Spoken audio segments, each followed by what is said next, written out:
Heute machen wir mal wieder einen Kameratest. Und zwar seid sicher auch ihr auf der Suche nach einer günstigen GoPro-Alternative. Ich habe ja im letzten Jahr schon eine vorgestellt, die XTU. Ziemlich gute Bild- und Tonqualität für eine Kamera dieser Preislage. Ich glaube, die gibt es jetzt unter 100 Euro. Das Video findet ihr auch auf meinem Kanal. Aber heute stelle ich euch eine andere Kamera vor, die mir zugeschickt wurde. Und zwar von der Marke Surfola. Im Prinzip die gleichen technischen Daten, 4K, 60 Frames per Second, die maximale Auflösung und Bildrate, 2 Bildschirme vorne und hinten. Der Unterschied zu der XTU-Kamera ist, dass sie aus Vollmetallgehäuse ist, wie die Akaso zum Beispiel. Allerdings die Akaso-Kamera, die kann ich nun gar nicht empfehlen. Diese Brave LE und Brave 7 wirken beide sehr robust, aber die Tonqualität ohne Mikrofon überhaupt nicht zu gebrauchen. Und ich hoffe, dass das vielleicht bei dieser Kamera anders ist.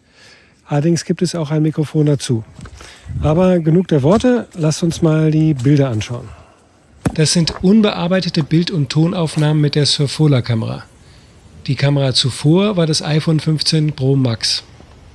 Ab Werk wird automatisch Datum und Uhrzeit eingeblendet. Wer das nicht möchte, kann das natürlich in den Einstellungen deaktivieren. Jede Menge Schafe. Wie Lämmern. Lecker sehen sie aus. Aber ich mache die Aufnahmen natürlich auch wegen der Bildqualität. Wir haben hier leichtes Gegenlicht, scharfe Kontraste, Schatten, norwegische Lichtverhältnisse, also wenig Licht. Dazu noch dunkle Schafe und im Hintergrund der helle Fjord. Normalerweise nehme ich alle meine Videos mit 4K auf, ganz einfach, weil ich dann mehr Möglichkeiten habe in der Nachbearbeitung, im Editor, in den Frame, in das Bild hineinzuschneiden, hineinzuzoomen, mir einen anderen Betrachtungswinkel auszusuchen und so weiter. 1080p gebe ich allerdings die Videos immer aus. Bloß wenn man direkt in 1080p aufgenommen hat, hat man eben keine Möglichkeit, verlustfrei dann noch großartig einzuzoomen. Ja, was mir noch aufgefallen ist, ich habe jetzt hier auch die Akaso zur Hand, auch Metallgehäuse, und wenn man sich die beiden Kameras anschaut, die sehen nicht nur ähnlich aus, die sehen identisch aus. Das heißt, mir spart da hinsichtlich der Tonqualität von der Surfola nichts Gutes, denn die Akaso hat zwar recht gute Bilder, aber auch eine grottige Tonqualität, beziehungsweise ohne Mikrofon gar nicht nutzbar. Und hier ist schon ein Mikrofon dabei, das wird wahrscheinlich seine Gründe haben. Wir werden sehen. Auch die ganze Menüführung ist alles ein bisschen Akaso. Aufgrund der Ähnlichkeit versuchte ich die Surfola-Kamera mit der Akaso-App aufzurufen. Das funktionierte nicht, aber es gibt eine eigene App. Jetzt bin ich aber echt gespannt, wie der Ton ist, weil wir werden hören. Das war jetzt überraschend für mich. Ich dachte, ich würde ein Review über einen GoPro-Klon machen. Stattdessen mache ich ein Review über einen Klon von der GoPro. Nämlich von der Akaso Brave 7. Die Surfola SF630 ist eine Actionkamera, die natürlich wie alle anderen Actionkameras komplett ausgestattet ist. Das heißt, anders als bei der GoPro hat man hier wirklich ein riesen Zubehörpaket, eine zweite Batterie und ein Unterwassergehäuse. Gut, angeblich braucht das die GoPro nicht mehr. Allerdings würde ich solche teuren Kameras eigentlich immer, zumindest wenn ich richtig tauche, lieber mit einem Unterwassergehäuse nutzen. Ach ja, testen wir das gerade mal. Wie gesagt, das ist das Unterwassergehäuse der Surfola-Kamera, die ich jetzt teste.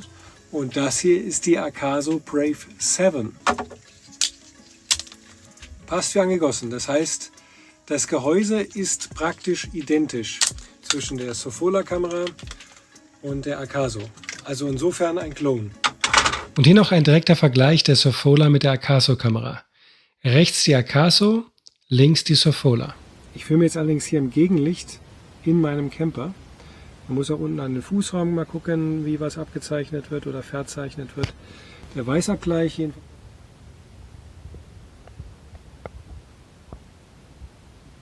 Man hört meine Stimme bei beiden Kameras über das eingebaute Mikrofon.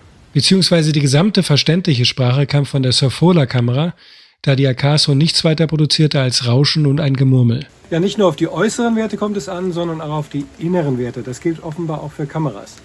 Denn obwohl die beiden Kameras praktisch das identische Gehäuse teilen, ist die Surfola doch auf einem technisch wesentlich aktuelleren Stand.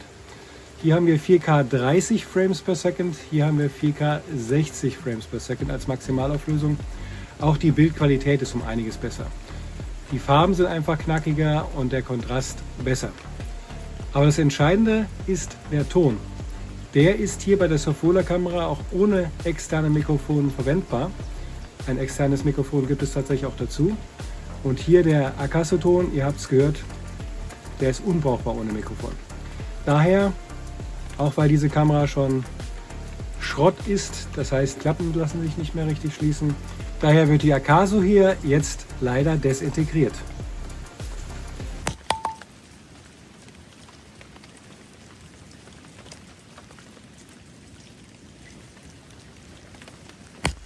Ja, also von dem Gehäuse bin ich jetzt doch ziemlich überrascht. 2 kräftige Hammerschläge und das Gehäuse ist immer noch nicht kaputt. Die Klappen waren sowieso schon auf, aber außer dass vorne der Rahmen abgesprungen ist hier in dem Bereich, womöglich läuft sie noch. Echt robust das Ding. Das gilt natürlich auch für die Sofola.